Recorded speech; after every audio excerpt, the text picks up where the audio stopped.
Good morning and welcome to Better Thyself segment of Dr. Lamba's Awakening Call. Stress is something which affects everybody, and when we are stressed, our capacity to perform is reduced. Any kind of pressure makes you weak, vulnerable, unable to perform. So, how to optimize your performance under pressure? The the situation, whatever it may be, can make you feel dejected, despondent. Whether you are an athlete or a business person, a teacher, a full time person, whatever, or even as a student, you are bound to feel pressure of your own expectations as well as the expectation of others. And once you can't come up with expectations, whenever you face a daunting situation, then you feel you don't have the skills needed to succeed. So, what to be done? Your life coaches, your efficiency experts, your self help books, especially those belong to the Western working culture, stress on one factor. And they say become mentally strong, mentally tough. This magical mental toughness is supposedly blocking the annoying nerves. According to them, reduces frustration. But reality is absolutely wrong. Tough guy, special forces, battle ready, mental tough, manly capability, stiff upper lip, all that basically makes a very good sound bite. Reality, it is harmful. This concept is, I know, adopted by many people. But the moment you translate it and a crucial time comes, you find that this mental toughness is a major barrier to your performance. As a matter of fact, we have started a mode of cultural worship of mental toughness, which we consider to be a part of Spartanism, with quality of sacrifice and self-denial, dedication, fearlessness, and love. As a matter of fact, it's supposed to, and I'm saying supposed to combine traits of confidence and determination with feeling being that you are in control of your destiny. Nothing can be more wrong than that. I've seen the harm that can be caused by over idolizing confidence, determination, control, along with attempting to look strong and remarkable. Actually, it is an ostrich complex. Ostrich buries its head in the sand so that it escapes the reality. Pigeon closes its eyes when it sees a cat trying to eat it. So this is basically mental toughness is essentially nothing but an attempt to be shying away from the reality. Students of mental toughness are taught to ignore their worries, and that is self sabotage. And if you have fallen into this trap, you might recognize it in any activity you do, a speech you want to make, a paper you have procrastinated, a project half done. And then what you do is you come up with a valid sounding excuses, but you are poor performer. As a matter of fact, mental toughness can trigger unhelpful, unhealthy coping mechanisms such as self-imposed rigid rules, perfectionist traits, a lack of self-compassion, and goals being attacked as threats rather than being embraced as challenges. If you want to perform, you should embrace a challenge. And goal should be a challenge, not something which is a threat to you. and entering into any high performance area and seeing the encounter ahead of you as a threat is highly problematic. Then what happens? Your brain is driven by fear and you are no longer open minded. You are no longer able to take a decision. What happens? Suppose you're mentally tough, you're attempting to climb a mountain, you're driving up, and you have a certain panic at an unexpected situation. You're a car racer, immediately a spectator runs out on the road. You lose your balance or you get a puncture. Mental tough actor who can handle the pressure of a live audience right up to the moment of distraction. A distraction can be, as I said, a puncture, a mobile phone, and then you forget all your capabilities of being mentally tough. So, what to do? Be mentally flexible, not tough.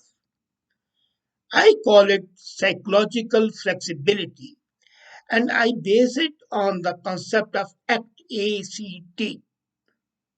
ACT is A, acceptance, and commitment therapy. Acceptance and commitment therapy.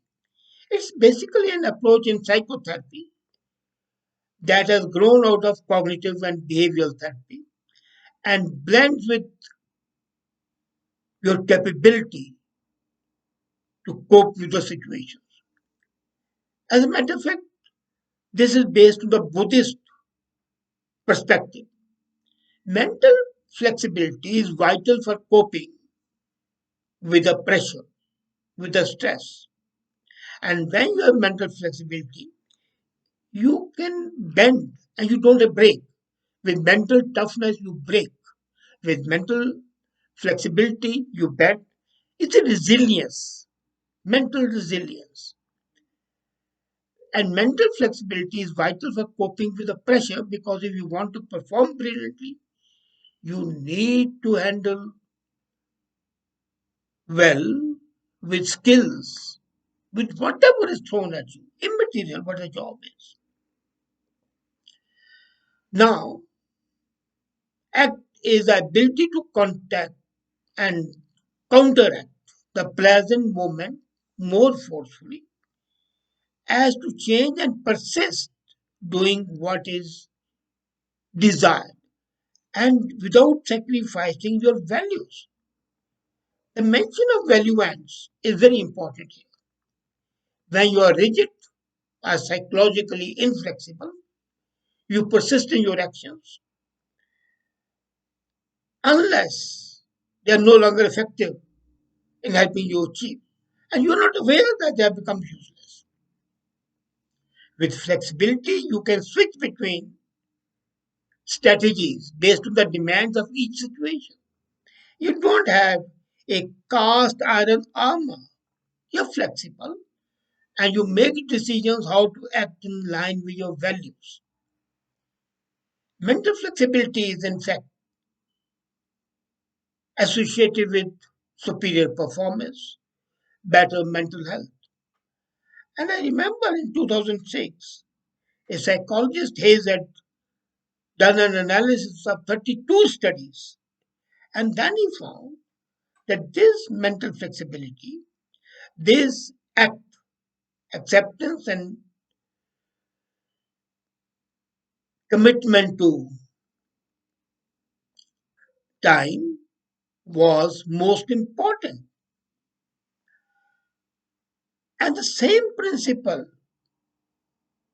that are important to you, under which you feel pressure. For instance, imagine you're working in an office. Your boss surprises you by asking you to pitch your product to a variety of potential buyers. Or you are feeling nervous as you prepare to meet your partner's parents for the first time. You might think it will be a high pressure situation. The way to excel according to you is to grit your teeth and say, no, I'm a man. I'm capable, I'll do it. Fine. But if you're mentally flexible, you'll find it much more easier to handle and your stress would be less. Only don't forget that you have got to be committed to your values and know what matters to you. Because values provide you with a direction and you don't have to show off when you are committed to your values and you are showing you are taken as a human being. So that's the second thing. Third, separate yourself from your thoughts. What do you think normally? I'm useless at this work. I feel I cannot do it. And also you might think, I cannot make a presentation. I'm useless making presentations. I have gooseberries when and goose pimples when I have to speak to the people. Now these are in fact emotionally driven thoughts. By recognizing this, and in act psychology we call it diffusion, you won't get unhelpfully caught up in these negative thoughts. So what do?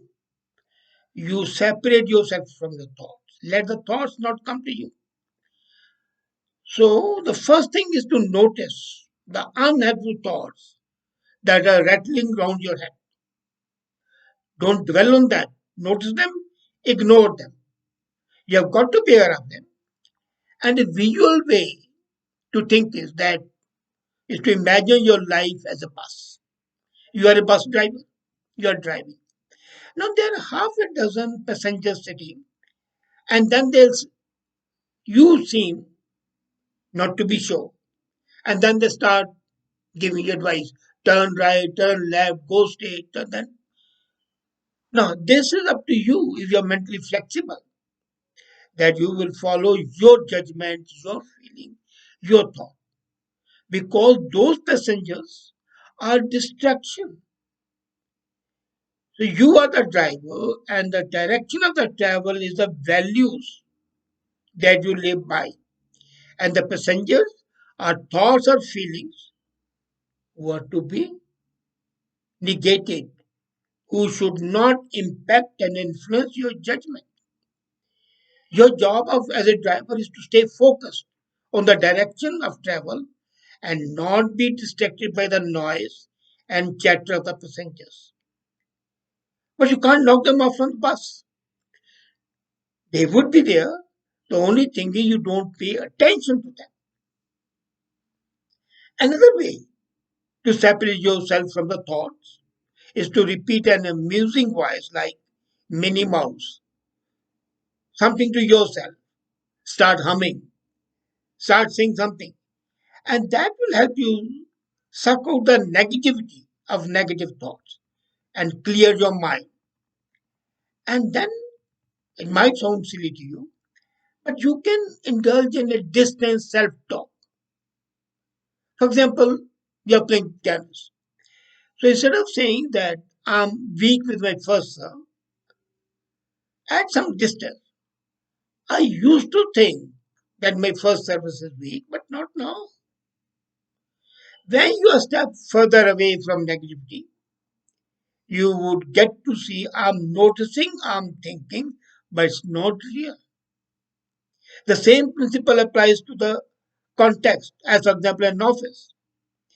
You say, I'm afraid of presentation. Then you say, I used to think that I'm afraid of presentations and I begin poorly. No, I can do it better. When you are under pressure, you might feel overwhelmed by your feelings. Notice aggression, unforgiving language, and then thoughts, negative thoughts, unforgiving language comes to your mind. I'm terrified, I'm furious, I'm angry. No. It's like the passengers of your bus using very emotive language as I try to get your attention. Interpret your feelings so that you can trigger them away. Don't indulge in fight or flight situation. Ignore, learn to ignore. And then you will find you are much better. As a matter of fact, the third part you have got to understand is once you have thrown these thoughts away, you have got to replace this self talk that increases the pressure.